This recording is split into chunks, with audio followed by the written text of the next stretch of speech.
saya Nurlinda dari kelompok 12. Hai, perkenalkan, saya Sarah dari kelompok 12.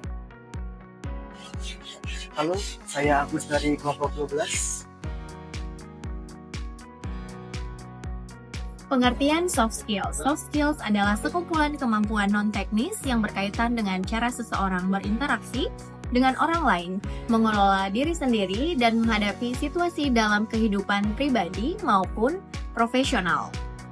Berbeda dengan hard skills, kemampuan teknis yang dapat diukur dan diajarkan secara spesifik seperti mengetik, mengoperasikan mesin, atau membuat kode pemrograman. Soft skills lebih bersifat interpersonal dan intrapersonal, serta berhubungan dengan karakter kepribadian, sikap, dan kecerdasan emosional seseorang. Dengan kata lain, soft skill mencerminkan kualitas pribadi yang menentukan bagaimana seseorang bekerja, berkomunikasi, berkolaborasi, dan beradaptasi dalam berbagai lingkungan dan situasi.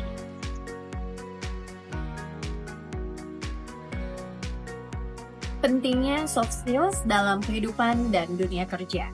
Yang pertama, menentukan kesuksesan karir. Penelitian menunjukkan bahwa soft skill seringkali menjadi faktor pembeda antara karyawan yang rata-rata dan yang luar biasa. Banyak perusahaan saat ini menempatkan soft skill sebagai kriteria utama dalam proses rekrutmen dan promosi jabatan.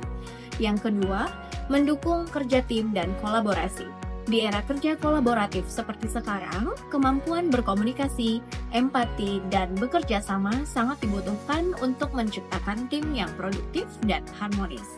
Yang ketiga, meningkatkan adaptabilitas. Dengan perkembangan teknologi dan perubahan yang cepat di berbagai bidang, soft skills seperti fleksibilitas, kemampuan belajar, dan berpikir kritis sangatlah penting untuk tetap relevan. Yang keempat, menjaga hubungan sosial yang sehat. Soft skills tidak hanya penting dalam dunia kerja, tapi juga dalam kehidupan sosial sehari-hari, dalam keluarga, pertemanan, dan komunitas.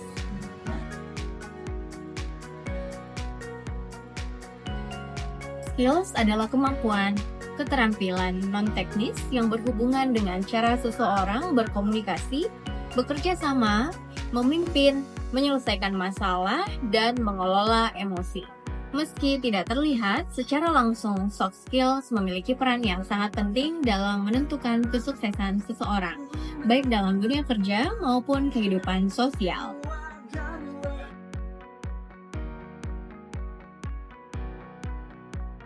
Teori Emotional Intelligence menurut Daniel Goleman. Konsep Emotional Intelligence pertama kali diperkenalkan oleh psikolog Peter Solvay dan John Mayer pada awal tahun 1990-an.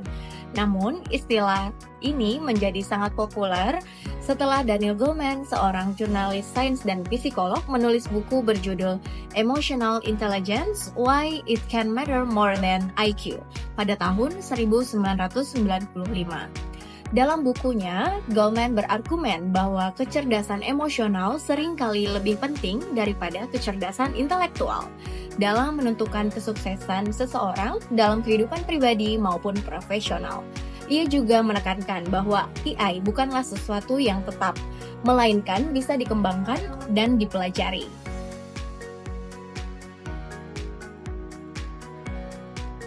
Definisi Emotional Intelligence menurut Goleman. Emotional intelligence adalah kemampuan untuk mengenali, memahami, dan mengelola emosi diri sendiri, serta mengenali, memahami, dan mempengaruhi emosi orang lain. Ini mencakup cara seseorang berinteraksi dengan dirinya sendiri dan orang lain dalam kehidupan sehari-hari. Terdapat 5 komponen utama dalam emotional intelligence, yaitu 1. Self-awareness, kesadaran diri. 2. Self-regulation, pengendalian diri. 3. Motivation, motivasi diri. 4. Empathy atau empati. 5. Social skills, keterampilan sosial.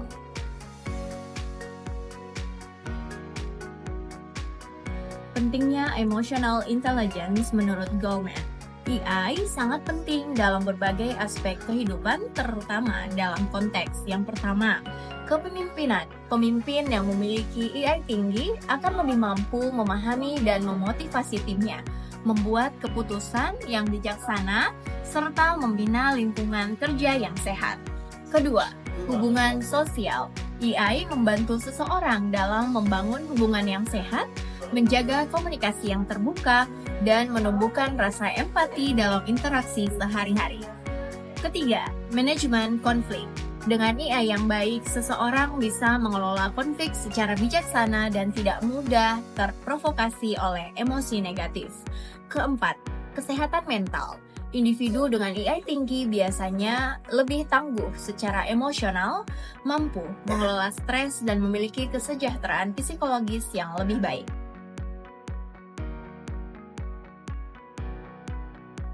Teori Emotional Intelligence dari Daniel Goleman menekankan bahwa kesuksesan seseorang tidak hanya bergantung pada kecerdasan intelektual, tetapi juga sangat dipengaruhi oleh kemampuan untuk memahami dan mengelola emosi, baik emosi diri sendiri maupun orang lain.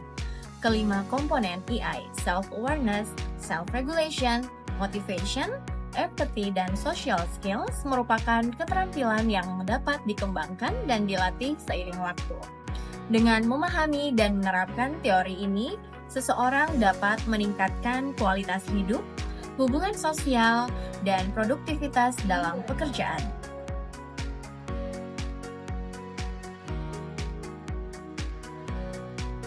Kami dari kelompok 12 saat ini akan menjelaskan mengenai self-awareness.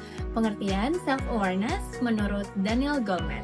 Self-awareness atau kesadaran diri merupakan salah satu dari 5 komponen utama Emotional Intelligence atau EI yang dikemukakan oleh Daniel Goleman dalam bukunya Emotional Intelligence: Why It Can Matter More Than IQ pada tahun 1995.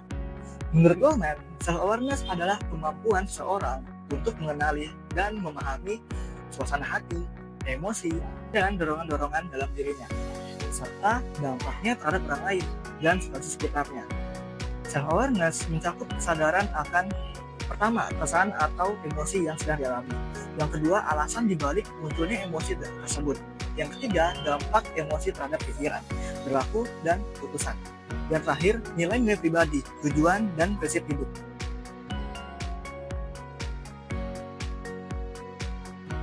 Komponen-komponen dalam self-awareness. Menurut Goleman, self-awareness tidak hanya berarti mengetahui apa yang dirasakan, tetapi juga melibatkan kemampuan untuk merefleksikan diri dan menghubungkan perasaan dengan pemikiran dan tindakan.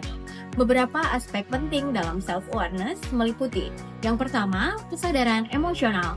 Kemampuan untuk mengenali emosi saat emosi itu muncul. Orang dengan kesadaran emosional tinggi bisa menyebutkan apa yang mereka rasakan: marah, cemas, bahagia, takut, frustasi, dan sebagainya. Secara tepat, bukan sekadar merasa tidak nyaman. Contoh, Ali menyadari bahwa ia merasa kecewa karena tidak mendapatkan promosi. Bukan karena ia membenci pekerjaannya, ia bisa memproses perasaannya secara sehat. Kedua, penilaian diri yang akurat. Kemampuan untuk memahami kekuatan dan kelemahan diri sendiri secara objektif. Ini membantu seseorang untuk bertindak secara realistis dan tidak defensif terhadap kritik. Contoh, seseorang tahu bahwa ia pandai membuat strategi, tetapi masih perlu mengembangkan keterampilan komunikasi. Ia terbuka untuk belajar dan menerima masukan. Yang ketiga, kepercayaan diri. Orang yang memiliki self-awareness biasanya juga memiliki rasa percaya diri yang sehat karena mereka mengetahui kemampuan dan batasannya. Mereka bisa tampil tegas tanpa menjadi arogan. Contoh, seorang pemimpin yang yakin dengan kemampuannya akan berani mengambil keputusan penting tanpa ragu, tetapi tetap terbuka terhadap masukan tim.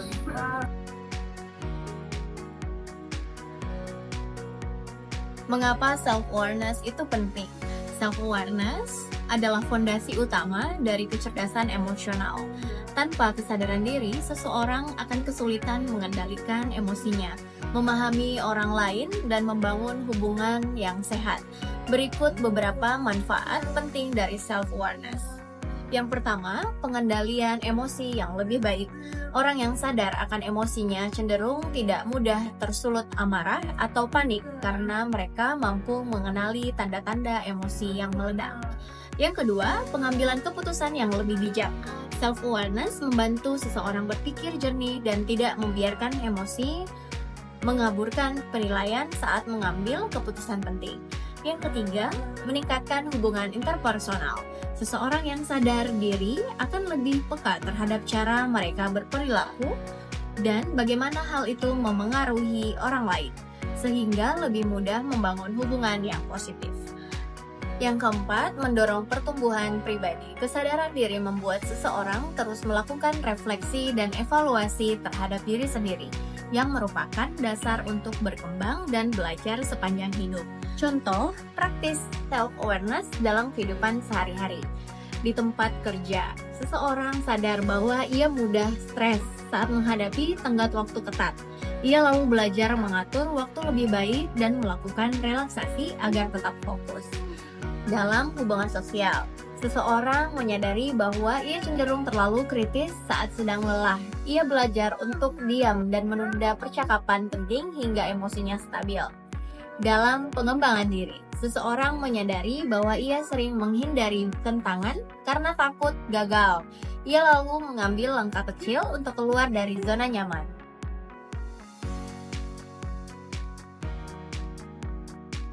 Bagaimana mengembangkan self-awareness?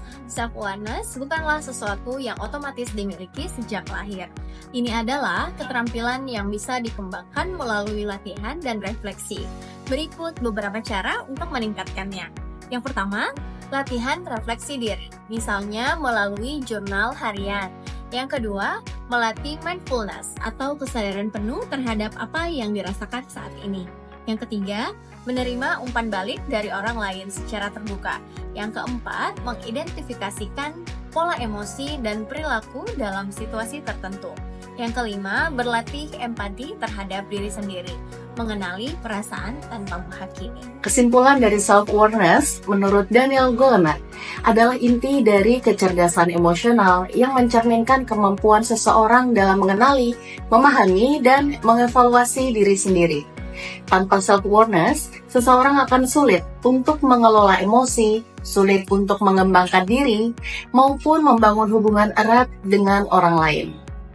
Self-awareness juga bukan hanya tentang tahu apa yang dirasakan, tapi juga mengapa melakukan itu.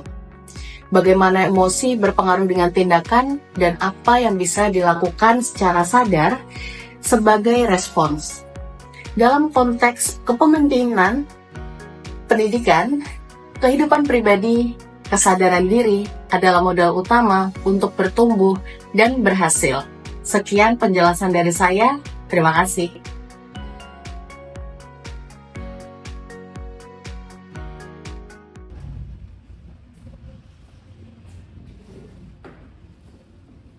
Malam Pak Budi. Malam Indah, kamu terlihat sedikit tertekan. Ada yang bisa saya bantu?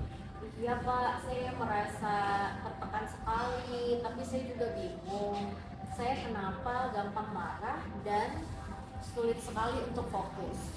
Oh, itu wajar. Kadang kita terlalu sibuk mengejar target dan pekerjaan, sampai lupa memahami kondisi diri sendiri. Jadi coba luangin waktu deh buat refleksi. Mana tahu yang sebenarnya kamu rasakan itu butuh relaksasi.